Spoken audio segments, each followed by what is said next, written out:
Quero convidar a todos a pegarem suas Bíblias. Na semana, mais uma vez, eu recebi o e-mail de uma pessoa.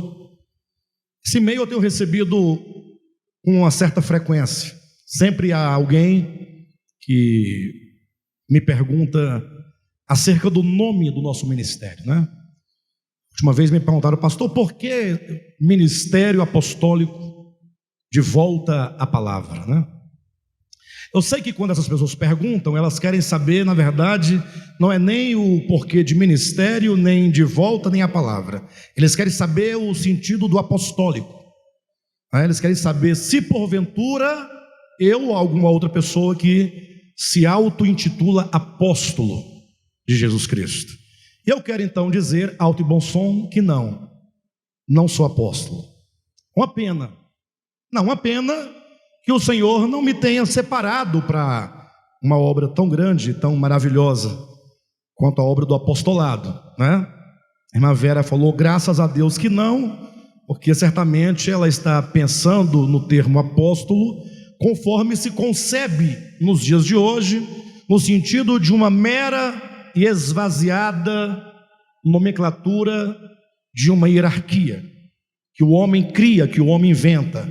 Os homens vão atrás de um posto cada vez mais alto, e assim eles vão criando, e de modo que hoje em dia o que chamam de apóstolo é simplesmente um grande líder de uma grande comunidade, né? Seria alguém que é o dono de um grande rebanho que ele ganhou e conquistou para si próprio. No termo da Escritura, enfim, essa é uma longa história.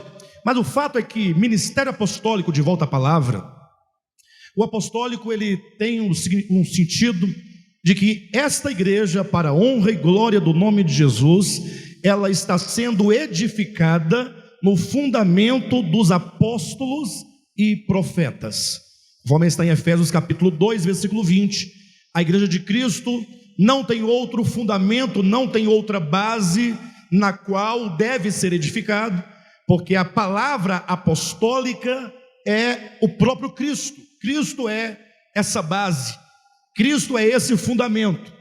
Todo o falar apostólico e a essência de tal falar é a pessoa, obra e ministério de Jesus Cristo. E portanto, esta igreja, enquanto ministério, ela se alicerça, não somente repousa, mas está em plena atividade de edificação nos fundamentos, ou que seja, no fundamento da pessoa, obra e ministério de Jesus Cristo. Agora, o de volta à palavra, isso tem uma relação muito profunda com a minha própria experiência. Isso porque desde a minha infância eu sinto no coração um chamado muito grande, chamado de Deus para servi-lo, né? Para amá-lo e servi-lo, e sobretudo servi-lo no que tange a ministração da palavra de Deus.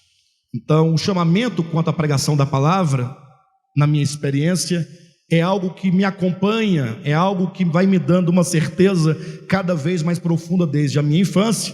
Por isso que a minha experiência, minha trajetória no Evangelho, foi uma trajetória de ir sempre em busca da palavra. Sempre desejei conhecer a palavra de Deus, conhecer verdadeiramente a vontade de Deus, saber qual é com exatidão aquilo que Deus é, aquilo que Ele deseja, aquilo que Ele espera. Eu nunca me conformei e nunca consegui, isso é pela graça de Deus, tendo conhecimento da vontade de Deus, não realizá-la. No sentido não de querer ser o melhor ou nada dessas questões, mas no sentido de, ao ver, começar agora a perseguir, a buscar, a compreender mais, a fazer habitar esta palavra. Por isso que a minha trajetória foi marcada por ir em busca da palavra, tendo a ciência, e essa ciência eu fui conquistando, fui ganhando aos poucos, de que a igreja do Senhor, desde os primórdios, talvez do século IV em diante, ela foi perdendo o alvo, ela foi perdendo a essência da pregação. Ela foi se afastando pouco a pouco dos ensinamentos de Cristo Jesus. Ela foi deixando de lado o Evangelho para assumir para si dogmas, coisas que o homem cria, que o homem inventa. E o homem então vai passando como verdade, e as pessoas vão absorvendo, e elas vão sendo constituídas daquele falar, daquele entendimento. E aí os sofismas vão tomando de conta do coração, as fortalezas contra o Evangelho de Cristo vão sendo erigidas, vão se erguendo dentro de nós fortalezas, de modo que até o mais sincero crente, por causa das fortalezas que foram erguidas no coração, não raras vezes ele rejeita a palavra de Deus. Às vezes até lendo, enxergando, mas há uma resistência muito forte. E mesmo para aqueles que intelectualmente aceitam aquilo que o Senhor revelou nas Escrituras, mesmo tendo uma mente ganha quanto ao significado, quanto ao sentido, quanto à verdade, enquanto estética, enquanto teologia, mesmo assim, quando essas pessoas postas na prática do Evangelho, aí é que nós encontramos que ainda há muito dentro de nós a ser vencido.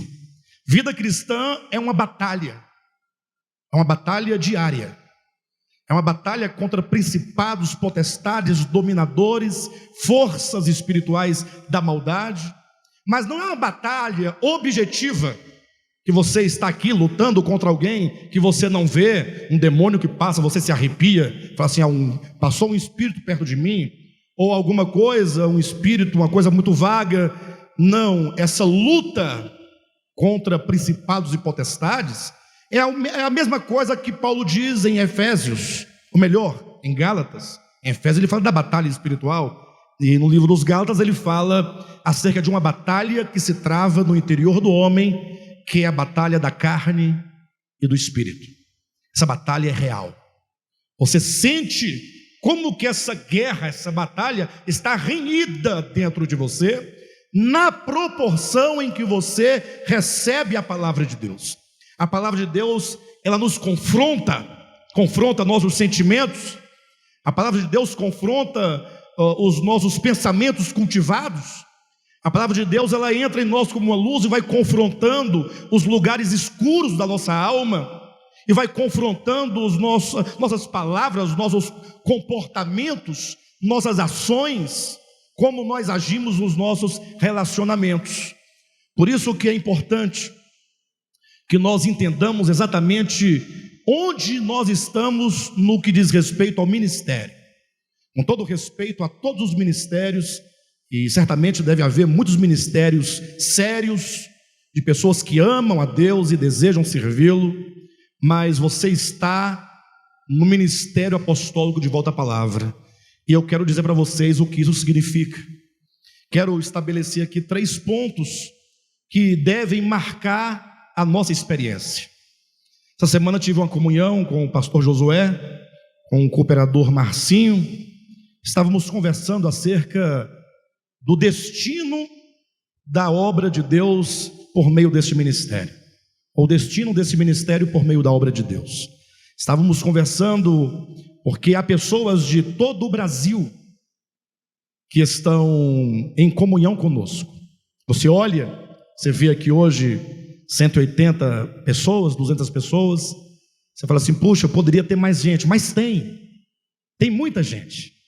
Tem irmãos da Bahia, irmãos do Ceará, Rio de Janeiro, São Paulo, tem irmãos de Belo Horizonte, tem irmãos do Rio Grande do Sul, irmãos de Santa Catarina, enfim, poderia dizer que em todos os estados há pessoas, há irmãos nossos nos Estados Unidos que nos acompanham, irmãos na África, tem irmãos inclusive em Israel.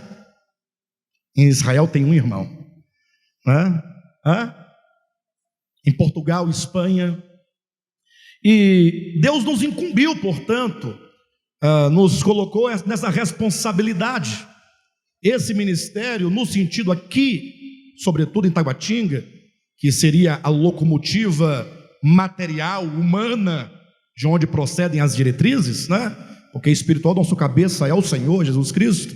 Me refiro a essa obra prática, né? O Senhor nos incumbiu de uma responsabilidade muito grande.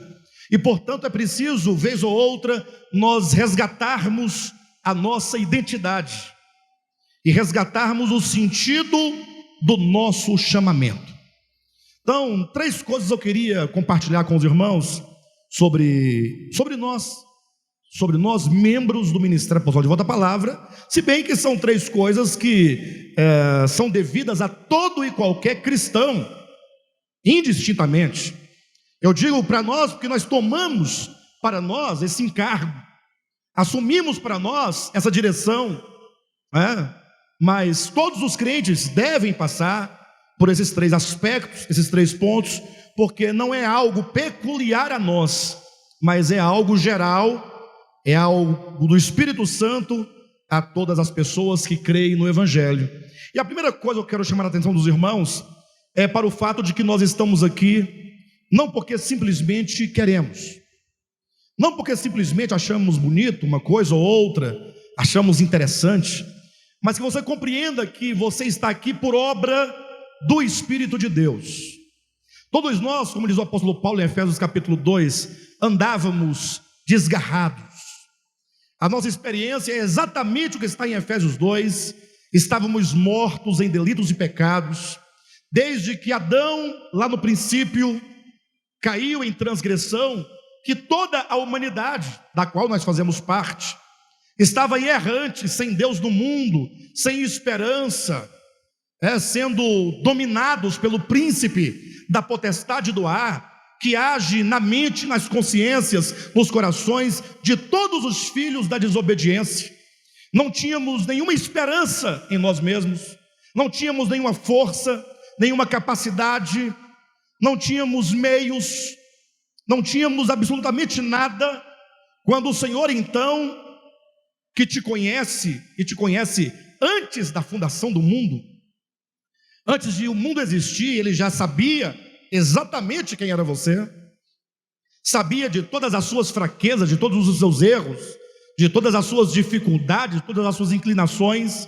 Ele te amou de um modo particular, Ele te amou de um modo individual, e Ele então te escolheu, e no tempo Ele te chamou. Lá você estava numa terra distante, no meio de um chiqueiro de porcos, e os porcos não eram seus, não. Você não era o dono dos porcos. A nossa condição era aquela do filho pródigo, a cuidar de uma manada alheia, de animais alheios. O chiqueiro de porcos implica a nossa imundície, a nossa condição, a que estágio todos nós chegamos. E lá onde nós estávamos, você ouviu a voz de Deus, chamando você pelo seu nome, no seu espírito, no seu coração. Eu me recordo como se fosse hoje.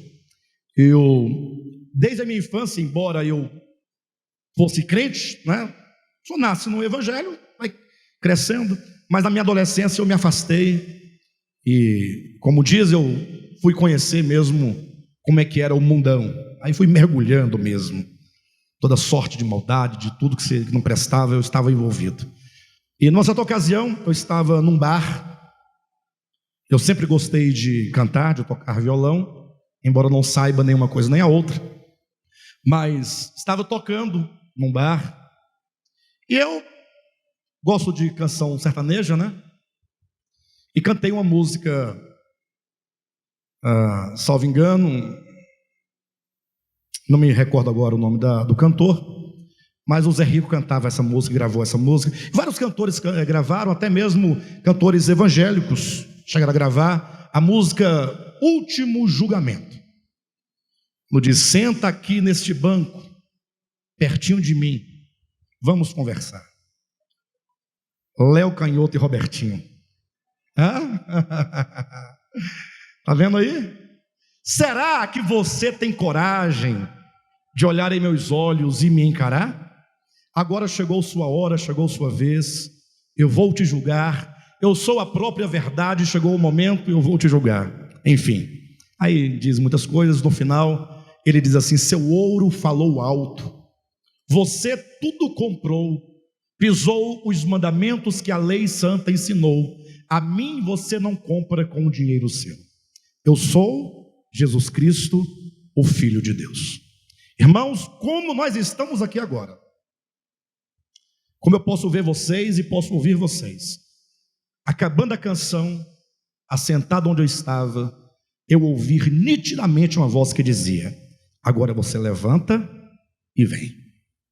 Lógico, quem estava próximo não ouviu, porque essa é uma voz intuitiva do Espírito Santo dentro de nós, mas para aquele que ouve interiormente, essa voz é audível. O chamamento é algo real. O chamamento não é uma mera invenção, não é um mero sentimento. O chamamento é uma convicção dentro de você. Eu tenho certeza que quando o Senhor te chamou, você, no seu coração, não tinha nenhuma dúvida quanto ao que fazer. Me recordo, já contei que outra vez, a irmã Rosirene de Juraci, a família dela toda, eles foram ganhos para Jesus Cristo por este ministério, ou mais precisamente pelo pastor Fernando, né? Antes desse ministério. Mas nós nos reunimos na casa dela, e o pai dela, o irmão Manuel, interessante que ele, muito católico toda a vida, é aquele católico que é católico, não abre mão do catolicismo, mas que não quer saber do catolicismo no sentido prático, queria saber de outras coisas. Mas quando ele viu Rosirene, Juraci, Gisele, a Sônia, todo mundo se encaminhando para o Evangelho de Jesus Cristo, né? No sentido da saindo do catolicismo, aí ele rapidamente pegou uma Bíblia. Não tinha uma Bíblia, outra Bíblia, pegou aquela Bíblia grandona que tinha um Papa desenhado na capa, né? E aí começou a ir para a missa, para provar para eles que para buscar a Deus não precisa se tornar um cristão evangélico no sentido próprio da palavra evangélico, não no sentido do movimento. Queria provar para eles. E aí ele começou a ir. Veja como que Deus faz as coisas. Deus falou assim: eu vou tomar ele pela própria palavra dele. Na verdade, quando ele começou a ir à igreja católica romana, com todo respeito a todos os católicos, mas ele querendo provar o que para quem, ocorria que já era ali Deus trabalhando na vida dele. Já era Deus agindo. Vai buscar a palavra, a água da vida. E aí ele ia buscar e voltava vazio. E aí ele começou a perceber o vazio, porque ele ia, mas não encontrava. Em casa começou então a ler aquela Bibliona. Quanto mais ele lia, menos ele entendia, maior era o vazio que ele sentia. Era Deus chamando, porque cada um tem uma experiência de chamamento diferente, né? Cada um tem a obra que Deus faz é particular em cada um, de maneira então que aí nós nos reunimos no grupo familiar na casa deles, e aí ele começou a ficar na sala, lá na cozinha, ouvindo o que nós falávamos. Aí quando ele ouvia, aí ele se alimentava, se enchia. Só que ele queria provar que não era preciso. Aí ele ia buscar, voltava vazio. Aí quando ele ouvia, ele ficava feliz. Aí ele foi saindo da cozinha, foi indo para o corredor, passou um pouquinho, ele estava no meio de todo mundo. Não é Deus chamando? Não é Deus trazendo? Você também não foi chamado? Nós fomos chamados. E quando nós somos chamados, nós não entendemos muitas coisas. Não raras vezes nós vamos, primeiro porque temos uma sede, primeiro porque temos um desejo que Deus coloca, que Deus gera, e nós vamos nos enchendo de alegria e de entusiasmo sem entender muita coisa. Ouvimos as pregações, cantamos as canções, tudo é muito bonito, mas o nosso envolvimento maior é com a atmosfera do ambiente de igreja, é com a comunhão. Tudo é muito bonito, tudo é muito atraente, tudo nos envolve. Este é o primeiro passo do discipulado. É como uma criança que nasce numa casa, numa família, e ela não entende muita coisa de nada, não entende de economia, não sabe dos problemas da família, não sabe nem o nome dos pais, não sabe falar, não tem, mas ela entra numa atmosfera, ela entra num ambiente familiar, de carinho, de abraços, de cuidado, e assim somos nós. É o caso de Abraão. Se você olhar lá em Gênesis capítulo 12, a Bíblia diz que Deus apareceu a Abraão quando ele habitava Ur da Caldeia. Gênesis capítulo 11, comparando com Atos capítulo 7. Então lá estava Abraão, ó. Deus o chamou pelo nome: Abraão, Abraão, sai da tua terra, da tua parentela, da casa de teu pai, e vem para uma terra que eu te mostrarei. Ele sai porque ele tem uma convicção, porque ele ouviu, porque ele foi chamado, porque ele compreendeu o chamamento, mas ele não conhecia muito de Deus ainda. Afinal, ele saiu do meio de um povo pagão, de um povo idólatra, e agora ele começa uma trajetória de fé, e seria nesta trajetória que ele iria pouco a pouco conhecendo a Deus e compreendendo a Deus. Então o nosso chamamento ele está vinculado a uma experiência inicial de ambientação, de comunhão, de fervor, de alegria, de entusiasmo, mas talvez sem muita compreensão. Mas o Senhor, ele nos tem um segundo chamamento. É o chamamento agora para a compreensão de algo maior. E na medida que nós vamos sendo trazidos de um nível para outro nível, nós vamos nos tornando cada vez mais responsáveis pelo nosso discipulado. O Senhor Jesus veio, chamou para si, é o chamamento, os seus discípulos. Foi chamando ali Pedro, chamou André, não foi? Tiago, João, foi chamando um por um, e eles foram vindo. Ora, qual era a experiência dos primeiros discípulos ali, na medida que Jesus os chamava? Eles não tinham uma explicação plausível, eles não tinham uma explicação lógica. O certo é que Jesus os chamou, e eles de tal maneira foram tocados e receberam a convicção de que Jesus era o Messias, que eles deixaram as redes, deixaram os barcos, deixaram seus negócios, deixaram suas casas para seguir a Jesus. Eles simplesmente foram atraídos por um amor muito grande. Talvez nós estejamos nesse nível, que é o primeiro, mas nós vamos encontrar em João capítulo 6 algo extraordinário. Seria o segundo ponto que eu quero dizer para os irmãos nessa noite. Certa ocasião estava Jesus com seus discípulos, e numa tarde, e vocês sabem da história, ele alimentou uma multidão de pessoas, quando ele multiplicou 5 pães e 2 peixes. Diz a Escritura que 5.000 homens, isso sem contar mulheres e crianças, foram alimentados a partir de 5 pães e 2 peixes, e depois que todos estavam fartos, ainda restaram 12 cestos cheios. De sorte que logo Jesus começou então a pregar para aquela multidão e a explicar algo essencial na vida do discípulo. Isso porque Jesus percebeu que muitos daquela multidão estavam ali atraídos por qualquer coisa, menos pelo Cristo de Deus. Muitas vezes estavam ali pensando: puxa, olha, o Senhor ontem deu pão para nós, hoje Ele pode nos dar pão de novo. E Jesus falou assim: não, eu tenho que chamar essas pessoas a um compromisso. E até mesmo os próprios discípulos de Cristo foram, no capítulo 6 de Atos, chamados a um compromisso. Jesus então disse: olha, se vocês quiserem fazer a obra do meu Pai, vocês devem estar cientes de uma coisa, que a obra de Deus, ela começa dentro de você próprio. Você foi chamado para pertencer a Cristo e para segui-lo, naquela empolgação, naquele entusiasmo, no chamamento real, verdadeiro, você sentiu em você, mas agora no segundo plano, ele diz: olha, há uma obra que acontece, e a obra de Deus acontece em vocês, ou vocês realizam a obra do meu Pai, na medida em que vocês creem em mim. Isso destrói toda a lógica do sistema evangélico atual, e mesmo protestante, quando pensam que a obra de Deus é algo que você possa fazer para Deus. E embora nós possamos sim, somos chamados, veremos isso no terceiro plano, mas nesse plano Jesus diz: olha, a obra do meu Pai é esta, que vocês creiam naquele que por ele foi enviado. É o exercício da fé.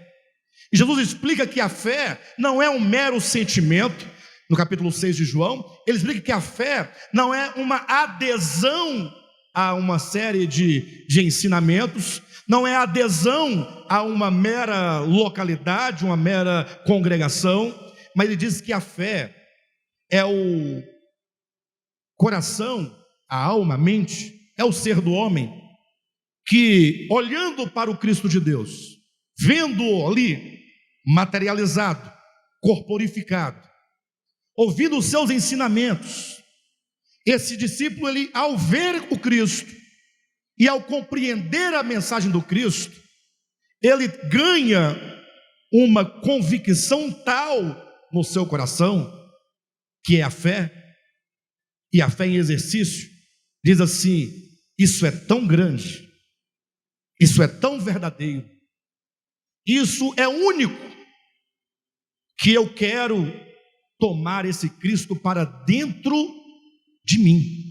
Está no capítulo 6 de João, quando Cristo disse: eu sou o pão da vida. Aqueles que creem em mim, eles devem comer este pão. Jesus disse que fé é o mesmo que comer o pão da vida. Aquela multidão não entendeu, os discípulos também não entenderam. Isso foi incomodando a princípio, mas na medida que Cristo avançava no entendimento, esse incômodo foi aumentando no coração da multidão. Jesus disse: não, vocês não estão entendendo. Quando eu digo que eu sou o pão da vida, e vocês devem comer o pão da vida para ter vida eterna, eu me refiro à minha carne e ao meu sangue. Vocês precisam comer a minha carne e beber o meu sangue para terem vida eterna. Olha que coisa! Terão que comer. Isso levou a multidão a se escandalizar. A multidão logo deveria estar pensando: esse homem é um maluco, ele fala em antropofagia, comer carne humana. De onde já se viu você chegar no Cristo ali encarnado, e um dá uma mordida na canela dele, tira um pedaço, vem o outro dar uma mordida no calcanhar dele, tira outro pedaço, e vão comendo a carne e bebendo o sangue. Quando Cristo disse isso, ele queria a princípio dizer: ser meu discípulo, cumprir a vontade do meu Pai, realizar a minha obra, não é uma questão externa, é algo que você deverá possuir dentro de você. Comer a minha carne, beber o meu sangue, a tal ponto de eu agora, entrando dentro de você, pelo ato de fé, que é o ato de comer, você me receber como substância dentro de você, para que eu possa fazer parte do seu ser. Eu quero fazer parte do seu ser. Não é uma Bíblia que se coloca debaixo do braço, ou uma cartilha, ou uma localidade, ou um culto externo, exterior. Não, ele fala: tem que comer a carne, beber o sangue.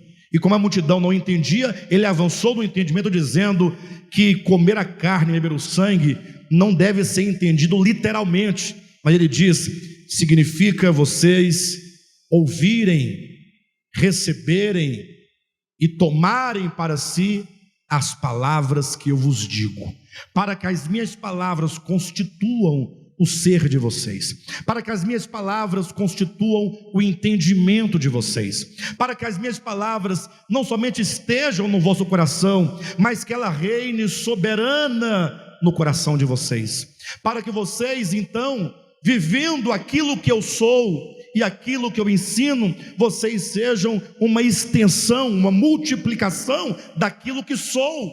Como Paulo chegou a dizer: logo já não sou eu quem vive, mas Cristo vive em mim. Neste momento, capítulo 7 de João, capítulo 6, Jesus ele dá uma aula. Ele explica questões profundas, questões da fé, da obra de Deus, do relacionamento, da experiência de salvação, experiência de vida eterna. Mas quando Jesus entra nesta área, não somente pela complexidade do que ele diz, mas sobretudo pelo convite: se vocês quiserem ter vida eterna, deverão comer, porque se não comerem, não terão vida eterna. Diz a Escritura que a multidão se escandalizou. Ela sempre se escandaliza.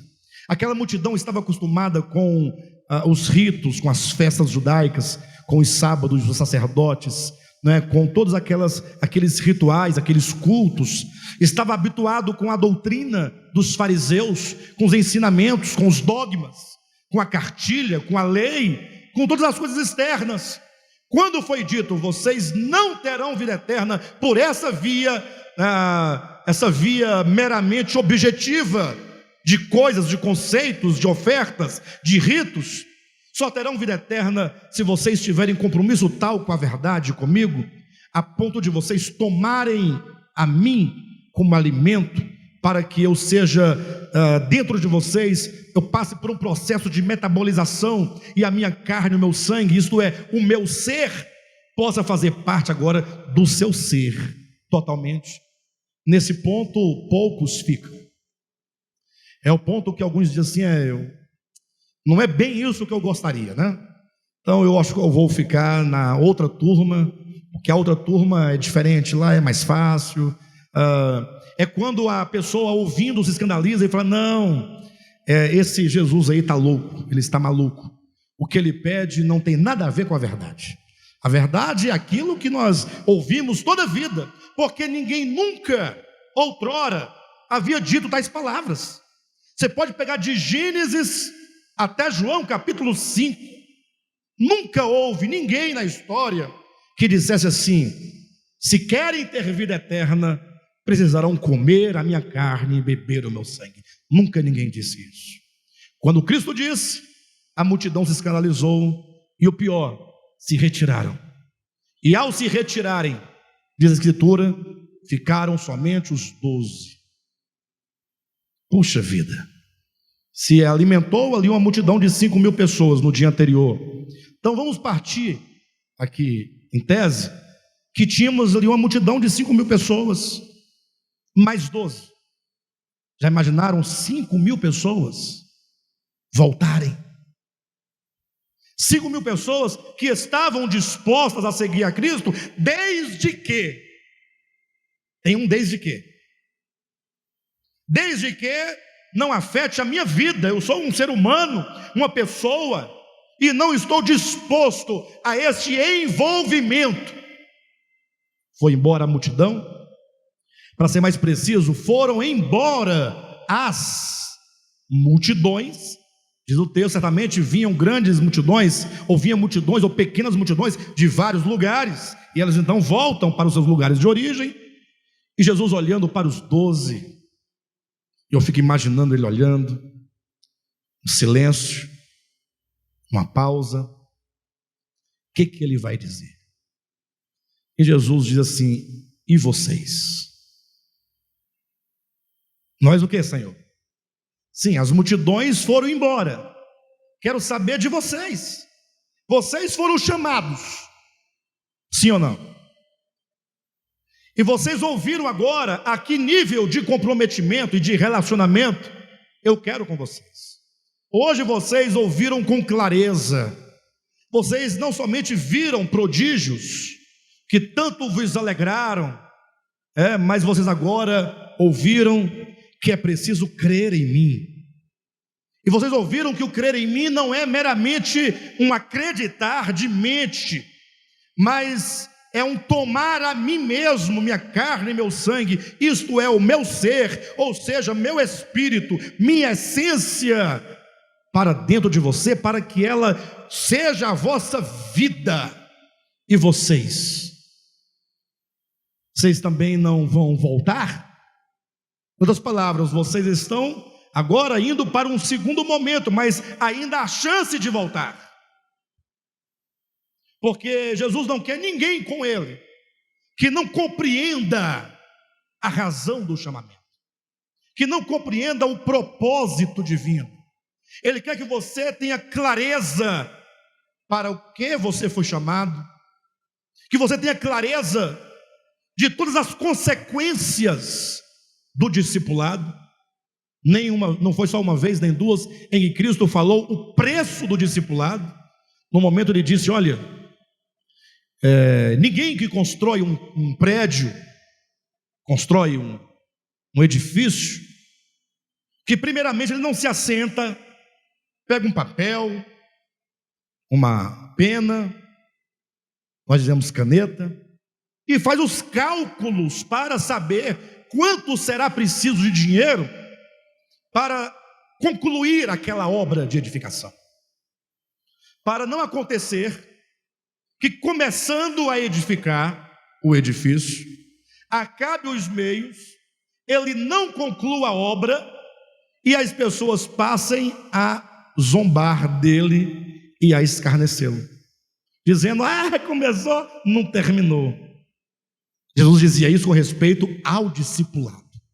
E para traduzir isso em outras palavras, Jesus falou que aquele que ama a seu pai, sua mãe, foi citando os membros da família, os amigos, e terminou dizendo: e a si mesmo mais do que a mim, não pode ser meu discípulo.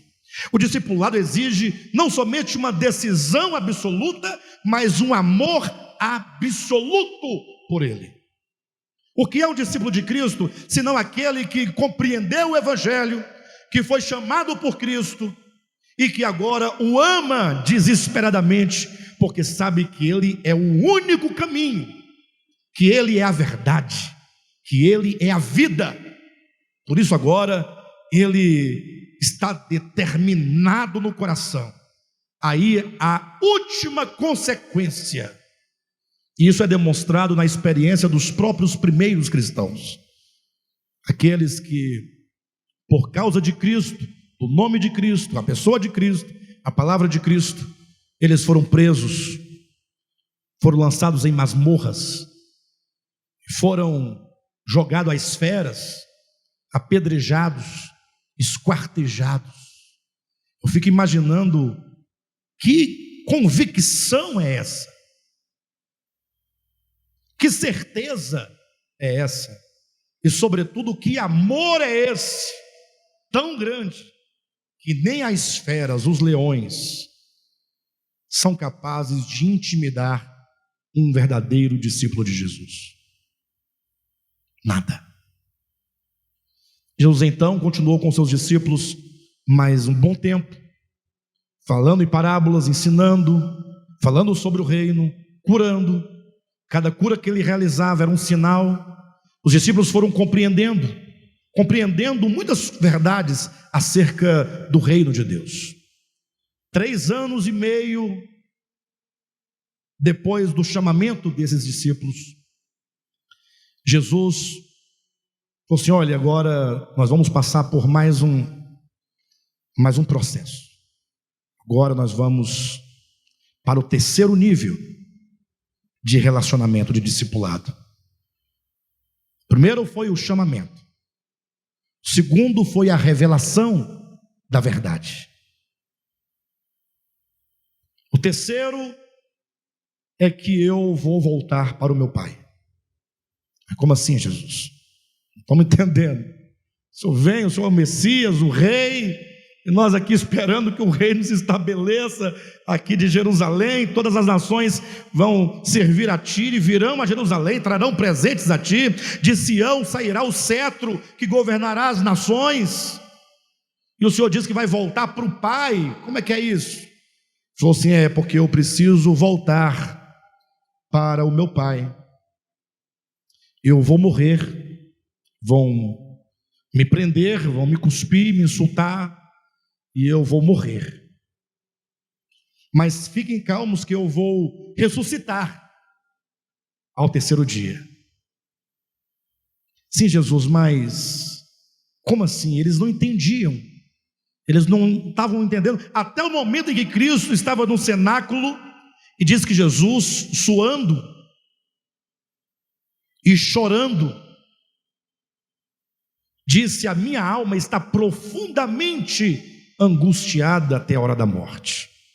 Já estava começando o processo da sua paixão, da obra de redenção. E Jesus disse: olha, é preciso, para vocês passarem para esse outro nível, que é o terceiro, vocês precisam ter uma fé muito firme. Vocês creem em Deus? Aqui vocês creem em Deus? Jesus perguntou para eles também, falou: cremos. Aí Jesus disse: crede também em mim. Nós agora vamos para um outro lado, depois da minha morte e ressurreição, em que a unidade do meu povo, a unidade dos filhos de Deus será realizada. É a obra de execução, porque eu vou realizar na cruz, em mim, toda a obra de que vocês todos precisam, de que todos os seres humanos precisam, de que o mundo precisa. Eu vou concretizar em mim esta obra. E tão logo eu completar essa obra, eu volto para o meu Pai, mas eu vou enviar vocês para irem ao mundo, levando esta mensagem e esta obra que eu realizarei. Os discípulos estavam com medo, estavam atribulados. Jesus disse: mas fiquem tranquilos, porque eu vou, mas eu vou enviar o Consolador, o Espírito Santo, que descerá sobre vocês para ungir a cada um de vocês, para que vocês sejam constituídas as minhas testemunhas. Jesus foi morto, crucificado, os discípulos não entenderam, eles fugiram, eles se esconderam, mas ao terceiro dia, Jesus ressuscita, aparece para Maria Madalena. Jesus diz assim: olha, Maria Madalena, diga para os meus discípulos e a Pedro, que eu ressuscitei e que eu tenho um encontro com eles lá na Galileia. Não é? Por que será que diz, diga aos meus discípulos e a Pedro? Alguém interpretou muito bem esse texto dizendo: não, porque Pedro tinha uma questão com Jesus para resolver. Ele negou Jesus 3 vezes.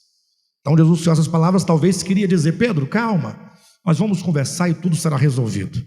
Mas que tal nós olharmos para esse diga aos discípulos e a Pedro, no sentido de diga aos discípulos é uma forma geral de anunciar algo, mas quando diz e a Pedro é uma forma particular de comunicar uma verdade.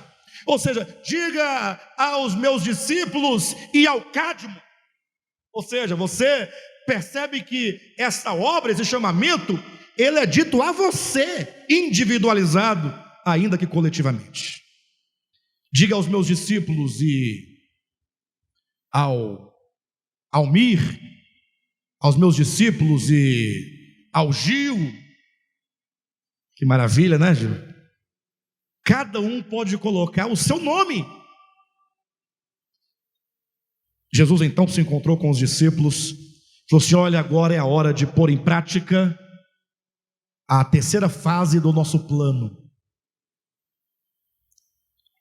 Ele disse em Atos capítulo 1, com a sua Bíblia aberta, versículo 8, ele diz: mas recebereis poder. Mas recebereis poder. Olha que maravilha. Juraci, mas recebereis poder. Mas recebereis poder ao descer sobre vós o Espírito Santo. Aqui fala não do Espírito Divino imanente a todas as coisas. Não tem como nós recebermos o Espírito, no sentido de que ele já habita em todos nós. Mas aqui fala de uma obra particular, de um aspecto da obra, de que o Espírito Santo haveria de nos ungir. Como quem diz assim: olha, Rosirene, você será uma testemunha minha, da minha palavra. Onde você for, você será uma portadora do Evangelho. Mas você não vai assim de qualquer jeito.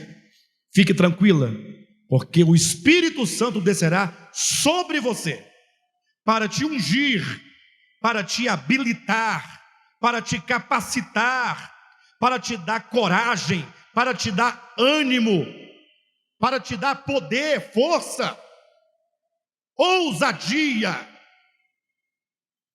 O problema é que ao longo do tempo, sobretudo nos últimos séculos, poucos entenderam o significado desse mais recebereis poder, e as pessoas passaram a buscar um tal poder, de uma tal manifestação, que não dá em nada absolutamente.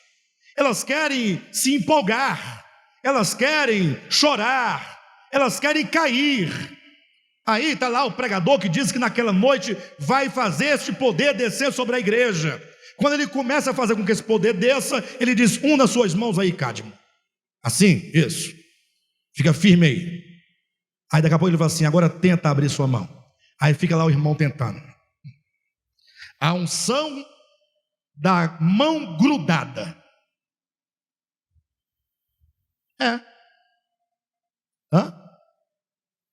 Isso é hipnose, obviamente. Hipnose para uma meia dúzia, e para o restante tudo, porque ninguém quer ficar no meio da multidão dizendo: a minha mão não gruda. Aí é a hora que a pessoa tem que fingir que está grudada, porque é chato dizer que só a minha mão não gruda, porque vão pensar que eu estou em pecado, que eu não tenho fé, que o Espírito Santo não me quer. Então tem a hipnose, obviamente, mas tem também toda essa farsa, de um povo, de uma massa de manobra que corrobora com o engano. É a unção da cola, o indivíduo gruda na parede, diz que não consegue desgrudar. Aí vão inventando essas coisas que não alteram absolutamente nada. Joga o paletó, o outro cai no chão, assopra, o outro cai no chão, faz um giro, o outro fica girando lá atrás. Olha o que Cristo diz: recebereis poder. Mas esse poder não é para que você fique caindo, nem babando, nem cuspindo, nem sorrindo, mas recebereis poder ao descer sobre vós o Espírito Santo, e sereis minhas testemunhas. É o poder para testemunhar, é o poder para você abrir a sua boca e declarar as grandezas de Deus, dizer que Jesus é o Cristo encarnado que veio para cumprir historicamente e manifestar a todo o universo o coração do Pai. Por isso que ele se fez carne para morrer crucificado, para servir aos homens, mas que ele depois da morte ressuscitou, dizer que ele está vivo, que ele é real. Esse é o poder. E a prova é o próprio capítulo 2 de Atos. Diz que estavam todos reunidos no mesmo lugar, aguardando esse momento, quando o Espírito Santo desceu sobre eles. E aí Deus não é nem um pouco bobo. Deus é de uma sabedoria. Não, Deus é a sabedoria, tão grande que é o nosso Senhor, o nosso Deus, que a maneira como ele pintou o Pentecostes, e não, a mensagem tem nada a ver com Pentecostes, viu, amados? A maneira como ele pintou o cenário do Pentecostes, e do modo como está escrito aqui, é maravilhoso, porque diz que quando o Espírito Santo desce, que é o poder de Deus, o Espírito Santo, enquanto poder para ungir e para capacitar, ele vem na forma visível de línguas. A palavra no texto grego é glossa, que significa literalmente idioma. O Espírito Santo desce como idioma, mas é idioma de fogo sobre os pés. sobre as mãos, sobre o cotovelo. Não, sobre as cabeças, sobre o entendimento, sobre a mente, sobre a consciência. É aqui que o evangelho entra, que a palavra entra, que o idioma divino entra, para que então você possa falar dele. Ficando todos cheios do Espírito Santo, passaram a falar em outras línguas, conforme o Espírito Santo lhes permitia que falassem. Mas o falar em outro idioma, aqui em Atos 2, não é a questão do Pentecostes, nunca foi. Aqui só falaram em outros idiomas por uma necessidade de que se comunicasse naquele evento, naquela festa, o evangelho para pessoas de diversos idiomas. Então, línguas estranhas ou línguas aqui, outros idiomas, em Atos 2, é algo marginal. Ah, pastor, então nós vamos falar em línguas estranhas? Não, calma, vai também. Tudo vai depender do momento, da ocasião, da necessidade. Paulo vai explicar em 1 Coríntios capítulo 12, que falar em línguas é uma questão de necessidade, e não de querer falar, para dizer que fala bonito, que fala mistério. Bobagem. Ele diz, inclusive, quem fala deve pedir a Deus o entendimento para interpretar. Voltando para Atos, aqui fala de línguas ou de outros idiomas, porque naquela ocasião havia homens vindo de várias nações da terra. Então, como é que Pedro, que foi o portador da palavra, iria falar o evangelho para pessoas de diversos idiomas? Haveria funcionalidade? Pregar o evangelho, eu pregando para japoneses, chineses e tal, lá tem o nome de tantas nações, salvo engano tem 14 nações ali descritas, talvez 14 idiomas. Qual o sentido Pedro falando aramaico para povos de outras línguas? Então, no contexto de Atos 2, o Senhor então promoveu a inversão daquilo que aconteceu na Torre de Babel. Se lá se multiplicaram as línguas, para que eles não se entendessem, aqui o Senhor unificou os idiomas para que compreendessem as grandezas de Deus. Então, Atos 2 está dizendo, vocês recebem o Espírito Santo como línguas, ou seja, como idioma, ou seja, como palavra, para que vocês falem poderosamente as grandezas de Deus às pessoas. Essa é a razão desse ministério. Não sei se nós ainda estamos no primeiro nível do chamamento, se estamos no segundo das revelações, o terceiro talvez nós estejamos vislumbrando, mas eu quero chegar ao terceiro nível. E vocês? Diga, eu quero ser uma testemunha. Talvez não tanto quanto os apóstolos foram testemunhas oculares, mas que você seja uma testemunha daquilo que Deus realizou em você, para que você possa dizer assim, o Senhor está vivo, porque Ele mudou a minha vida, para que você, como diz o apóstolo Paulo, seja uma carta viva, escrita não com tinta, mas com o Espírito do Deus vivente. Onde você andar, uma carta, para que os homens olhem e leiam em você a vontade de Deus. Então, esse terceiro nível é o nosso ideal. Quanto a ministério, quanto a obra, chamados, primeiro plano. Então, a compreensão, a revelação da verdade. Essa revelação orgânica, como Cristo apresentou em João capítulo 6. É uma experiência de comer, de receber, de tomar para dentro de nós. E então agora, passando para o terceiro nível, para que nós sejamos, de fato, como diz, uma voz profética, preparando o caminho para a segunda vinda de Cristo. Eu desejo. E o projeto Sem Fronteiras desse ministério é um embrião daquilo que Deus ainda fará por seu intermédio. Nesse projeto, nós precisamos, primeiramente, de pessoas que sejam um só coração conosco.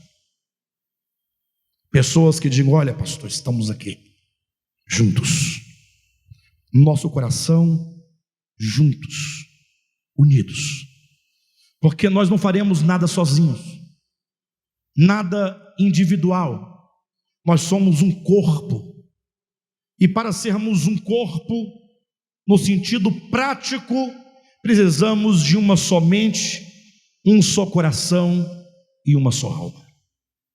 Precisamos de pessoas que, dizendo: eu estou com o meu coração junto com o coração dos irmãos para formar um só coração. Agora precisamos de pessoas que neste coração orem por este ministério diariamente. Orar é colocar-se ao lado de Deus no mesmo sentido. O Senhor nos chamou, o Senhor nos separou, o Senhor nos deu tal incumbência, e então, Senhor, que a tua vontade aconteça. Quando é que a oração é respondida? Quem sabe? Quando Deus quer responder, não quer responder, quando nós temos fé, quando não temos fé, quando oramos fervorosamente, quando gritamos, quando oramos ajoelhado. Quando é que a oração é respondida? O que é oração respondida? Oração respondida é a realização do pedido.